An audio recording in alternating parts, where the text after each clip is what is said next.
Good evening दोस्तों, very very good evening. थोड़ा इसके बारे में देख रहा था, पीएसयू के बारे में देख रहा था।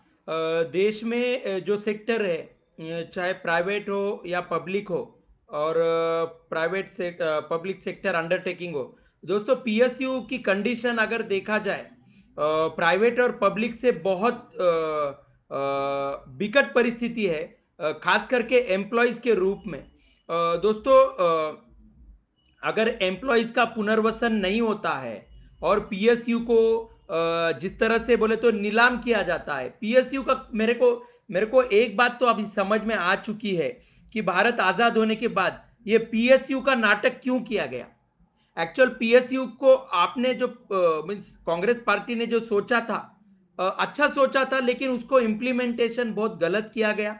पहले पीएसयू कन्वर्ट कर लेने का, फिर उसके बाद में पीएसयू आराम से सरकार ने अपने हाथ खींच लेने का, फिर वो पीएसयू को निजी में ढकेलने का, और फिर वो प्रॉपर्टी बांट लेने का, बेच देने का, नीलामी कर देने का। दोस्तों, एक एक चीज समझनी चाहिए कि भारत अभी पूरी तरह से डेवलप कंट्री नहीं है, और अगर हम हर चीज को प्राइवेटाइजेशन करने के बारे में सोच रहे हैं तो हमको उसके परिणामों के लिए भी तैयार रहना चाहिए।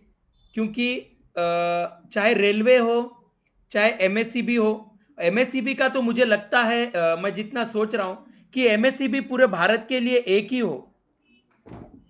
पूरे भारत में एमएससीबी राष्ट्र राज्य के हिसाब से ना हो, तो पूरे भारत को एमएससीबी को एक ही जगह लेना चाहिए यहाँ पे।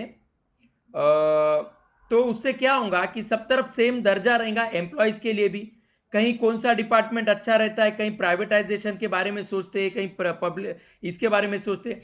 और आज इन्होंने क्या बोलते हैं, सुभाष वारे सर ने एक बहुत अच्छा पोस्ट किया है पेपर में आए वाला लोक सत्ता पेपर में। निर्गुंतवणुक क्षेत्र बंद करने के लिए, मंत्रालय बंद करने के लिए उसमें कहा गया है। दोस्तों, प्राइवेट हो या पब्लिक हो, मैं खास करके उन उन लोगों के लिए बात कर रहा हूं जो पीएसयू में नौकरी कर चुके हैं या कर रहे हैं। आप लोगों को इतनी बात पता चलनी चाहिए कि आप भी अगर पब्लिक सेक्टर में रहते तो आपका जीवन आज खुशहाली से भरे वाला रहता।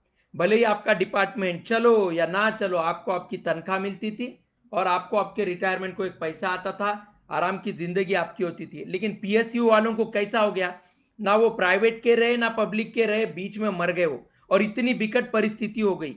मुझे लगता है कि भारत में दो ही सेक्टर होने चाहिए, या तो प्राइवेट सेक्टर होना, प्राइवेट और पब्लिक सेक्टर। पीएसयू का क्या फायदा है दोस्तों? पीएसयू का कहां ईमानदारी से गवर्नमेंट ने या स्टेट गवर्नमेंट ने, सेंट्रल गवर्नमेंट ने कहो या स्टेट गवर्नमेंट ने, कौन सी ईमानदारी से पीएसयू सेक्टर को चलाया है? इंडियन ऑयल कॉरपोरेशन को मैं देख रहा हूं, 52% शेयर है इंडियन ऑयल कॉरपोरेशन के सेंट्रल गवर्नमेंट के, और बाकी के 48% प्राइवेट में दिए। क्यों हम प्राइवेटाइजेशन की ओर जा रहे हैं? उससे गरीबी कितनी दूर होंगी, जनता को कितने रोजगार मिलेंगे, जॉब सिक्योरिटी क्या मिलेंगी उन लोगों को। हर जगह प्राइवेटाइजेशन करके सरकार अपना हाथ नीचे निकाल रही है। मेरे को तो ऐसा लग रहा है कि आगे चल के गवर्नमेंट को भी हमें प्राइवेटाइजेशन करना पड़ेगा। हमारे देश के नेता काम कैपेबल नहीं है, हमें फॉरेन से सरकार रेंट पे लानी पड़ेगी और देश में डेमोक्रेसी चलानी पड़ेगी। आगे चल के यही होगा। मोदी जी कहेंगे ठीक है, अपन महाराष्ट्र राज्य की सरकार बाहर से लाएंगे, हायर करेंगे, रेंट के ऊपर 5 साल के लिए रेंट के ऊपर सरकार हायर करेंगे और महाराष्ट्र राज्य चलाएंगे। केंद्र सरकार भी हम बाहर से लाके, किराए से लाके चलाएंगे। यही बाकी रह गया। ये बहुत घातक परिस्थिति है। मेरे को लगता है कि जैसा हम पीएसयू में देखते हैं कि मिनिमम 50.1% कम से कम पब्लिक सेक्टर होना चाहिए, वहां पे सरकार का कंट्रोल होना चाहिए। तो उसी तरह से मेरे को लगता है देश में भी पब्लिक और प्राइवेट सेक्टर में, पब्लिक सेक्टर कम से कम 50% से ऊपर होना चाहिए, और प्राइवेट सेक्टर आप कर लीजिए ना, 49.9% भी अगर आपने प्राइवेट सेक्टर रखा और 50% के ऊपर रखा तो भी चलेगा। लेकिन पीएसयू पीएसयू का क्या करोगे आप? पीएसयू बहुत बहुत घातक परिस्थिति है। लोगों को उससे कोई फायदा नहीं हो रहा है, देश को भी कोई फायदा नहीं हो रहा है। अब सरकार ने जैसे बैंकों को मर्ज कर लिया है, पीएसयू को भी मर्ज कर ले। सारे पीएसयू को एक ही ये करके सेंट्रल गवर्नमेंट के इसमें या स्टेट गवर्नमेंट के इसमें उनको कन्वर्ट कर ले। लेकिन ये चुप पीएसयू का नाटक करके क्या फायदा है? पब्लिक सेक्टर अंडरटेकिंग बोलने की बात यह है कि सरकार खैरात दे रही है, सरकार उपकार कर रही है, और फिर मन चाहे ढंग से फिर उन लोगों के साथ उनका राजकारण किया जाए, उन मजदूरों का राजकारण किया जाए। नेशनल टेक्सटाइल कॉरपोरेशन के मामले में सेम हुआ है। वो लोग बेचारे नौकरी कर रहे थे, देश सरकार गवर्नमेंट की कंपनी है, गवर्नमेंट का है, गवर्नमेंट एम्प्लॉय हूं बोल के नौकरी कर रहे थे, लेकिन इनको हाथ दे दिया गया, इनकी तनख्वाह कभी बढ़ी नहीं। क्या फायदा ऐसा? जो 35 साल 30 साल नौकरी करके भी अपना आत्मनिर्भर नहीं रह सका आदमी, क्या फायदा? कितनी बड़ी बदनामी है ये। वो आदमी ने जिंदा रहना या मर जाना। ये किस तरह का राजकारण देश में हुआ है दोस्तों। निजी क्षेत्र में जो कंपनी है, मैं देख रहा हूं कि निजी क्षेत्र के लोग सरकारी क्षेत्र में ज्यादा हस्तक्षेप कर रहे हैं, और सरकारी क्षेत्र की जो कंपनियां है, सरकारी कंपनियां, सरकारी उद्योग जो है, उन्हें कन्वर्ट करने की कोशिश कर रहे हैं, और सरकार भी मन बना ले रही है। सरकार को क्या काम है फिर? अगर सारे सेक्टर प्राइवेट करने के हैं तो सरकार को रेलवे मंत्री क्यों चाहिए? फिर बाद में टेक्सटाइल मिनिस्ट्री क्यों चाहिए? अगर टेक्सटाइल इंडस्ट्री लॉस में थी तो देश को अभी तक टेक्सटाइल मिनिस्ट्री की क्या गरज थी? टेक्सटाइल इंडस्ट्री बंद करने की जगह टेक्सटाइल मिनिस्ट्री बंद कर देना था आप लोगों ने। इतना नेताओं के ऊपर आप लोग खर्चा करते हो, कभी उधर भी देखिए। खाली कहां आपका ध्यान कहां जाता है? मजदूरों को तनख्वाह कहां से कम करनी है, मजदूरों की कटौती कैसी करनी है, स्टाफ की कटौती कैसी करनी है, हाँ, उनके ऊपर लोड कैसा बढ़ाना है। लेकिन नेताओं का, नेता काम कर रहा है नहीं कर रहा है, कौन देख रहा है? कितने कितने सांसद ये उन्होंने विधानसभा के अंदर उन्होंने कितना कार्यकाल गए हैं, कितने उन्होंने अटेंड किया है वहां पे, अपने एरिया का कितने वहां पे क्वेश्चन उठाए हैं, विधिमंडल आंदोलन अधिवेशन में वो कितना उसकी प्रेजेंटी क्या है, उसका इंटरेस्ट क्या है, उसको क्या प्राइवेट बिजनेस है क्या उसका, और दूसरा कुछ ये है क्या? फिर वो नहीं देखते हो आप लोग, उसके ऊपर इतना खर्चा क्यों करना चाहिए? आपको सिर्फ उठे सुठे आपको कहां दिखता है? एम्प्लॉयज के ऊपर। और टेक्सटाइल कॉरपोरेशन में ऐसा ही किया गया है दोस्तों। तो मैं चाहता हूं कि सरकार ये पीएसयू को या तो सेंट्रल गवर्नमेंट के इसमें कन्वर्ट कर ले, या तो स्टेट गवर्नमेंट के इसमें कन्वर्ट कर ले, लेकिन हर चीज को प्राइवेट करना ये कोई सही नहीं है।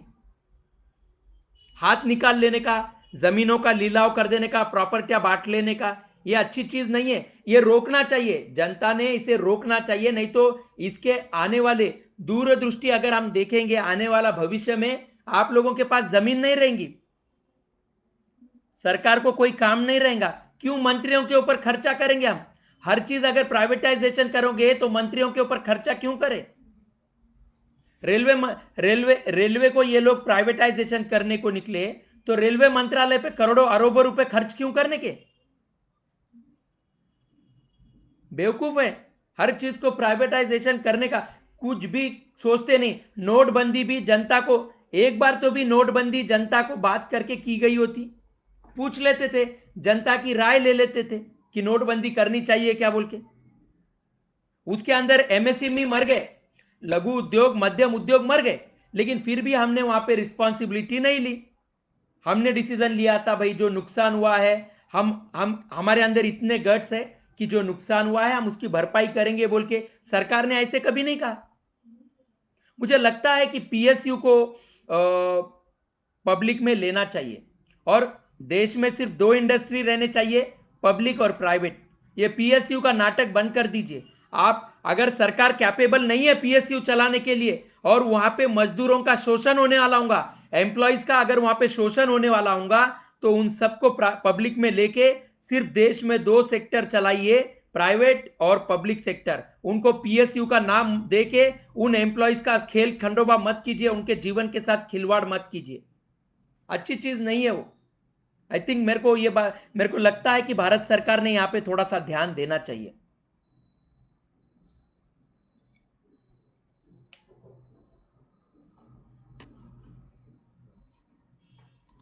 इंडियन ऑयल कॉरपोरेशन दोस्तों, इंडियन ऑयल कॉरपोरेशन कितनी बड़ी कंपनी है।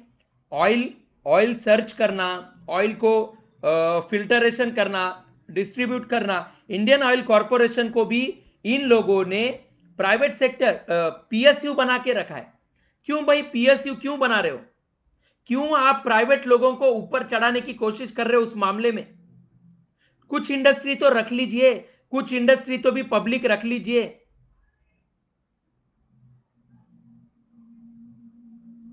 एक बार देखना चाहिए आप लोगों ने वहां पे। मेरे को लगता है कि केंद्र सरकार, राज्य सरकारों ने इस विषय के ऊपर चर्चा करनी चाहिए। और देश में सिर्फ दो इंडस्ट्री रहेंगे, एक पब्लिक और प्राइवेट। हर चीज को आप प्राइवेटाइजेशन नहीं कर सकते। आप लोगों के ये प्राइवेटाइजेशन करने के चक्कर में कई लोग मर जाएंगे, कई लोगों का भविष्य धोखे में आ सकता है। अनलेस एंड अनटिल आप लोग रिस्पॉन्सिबिलिटी लोगे तो ही आगे की बातें कीजिए। देश के पहले पूरे विरोधी पार्टियों की बातें कीजिए, आप आपस में बात कीजिए, जनता की राय लीजिए, जनता को एजुकेट कीजिए, और उसके बाद में और फिर भी नुकसान होता है तो आप लोगों को रिस्पॉन्सिबिलिटी लेनी पड़ेगी, और फिर बाद में प्राइवेटाइजेशन के बारे में सोचिए। ऐसे मनमाने ढंग से अगर आप लोग काम करोगे तो देश का कैसे होगा और गरीब जनता का कैसे होगा? दिख रहा नहीं है क्या? Textile corporation, national textile corporation का फ्रॉड आप लोगों को अभी तक समझ में नहीं आया?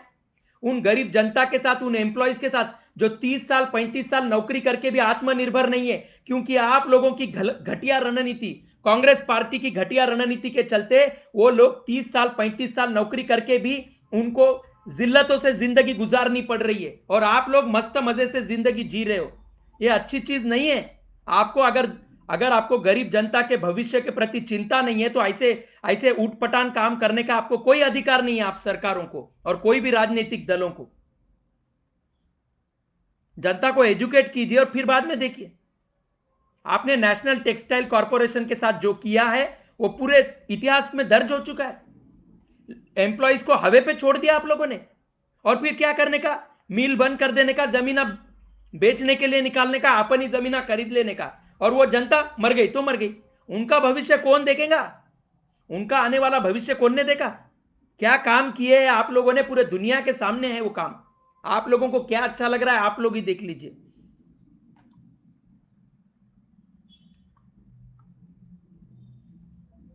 इंडियन ऑयल कॉर्पोरेशन, ओएनजीसी, हाँ, नेशनल टेक्सटाइल कॉर्पोरेशन, क्या ये? क्यों सरकार को समझ में नहीं आता है कि सरकार अगर हर जगह से अपना हाथ निकाल लेना चाहती है तो सरकार की जरूरत क्या है? वो भी बाहर से हायर करेंगे, अमेरिका से हायर करेंगे सरकार को 5 साल के लिए, लंदन से हायर करेंगे। आप लोग घर पे चले जाइए, या फिर घर पे बैठ के हिंदू मुस्लिम करते बैठिए।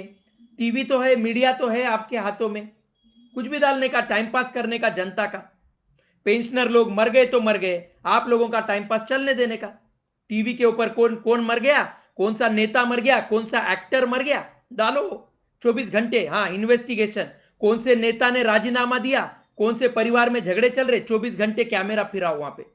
देश के जनता को क्या चूतिया समझते हो क्या है कि आप लोग?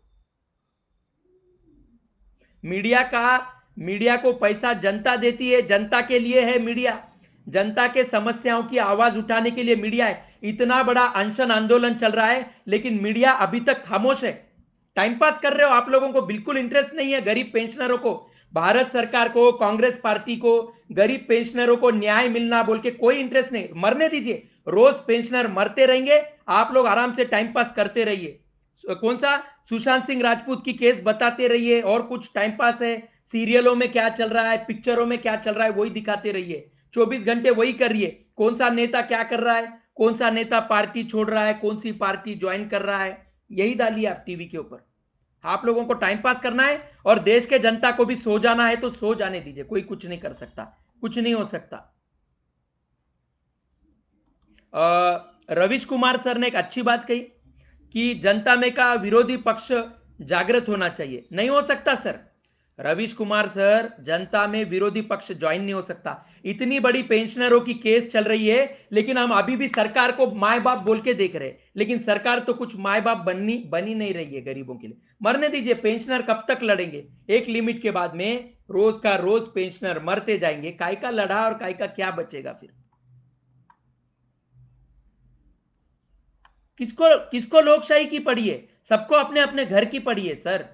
अपना घर चलना चाहिए बोल के पड़ी है। हम पेंशनर कहां लड़ेंगे? पहले हमारी पेंशन बढ़ा के हमारा घर चलाने का सोचेंगे क्या? तुम्हारे ऐसे ये लोगों के टाइम पास में देखेंगे? रवीश कुमार सर, आप ईपीएस 95 पेंशनर्स का मुद्दा लीजिए, अनशन आंदोलन का मुद्दा आप लीजिए और इन पूरे देश में इस मुद्दे की आवाज उठाइए सर। रवीश कुमार सर, पेंशनरों को न्याय दिलाइए सर। कोई नहीं है उनके पीछे, सरकार टाइम पास कर रही है, विरोधी पक्ष टाइम पास कर रहे। जय हिंद, जय भारत, ज्येष्ठ भारत, श्रेष्ठ भारत।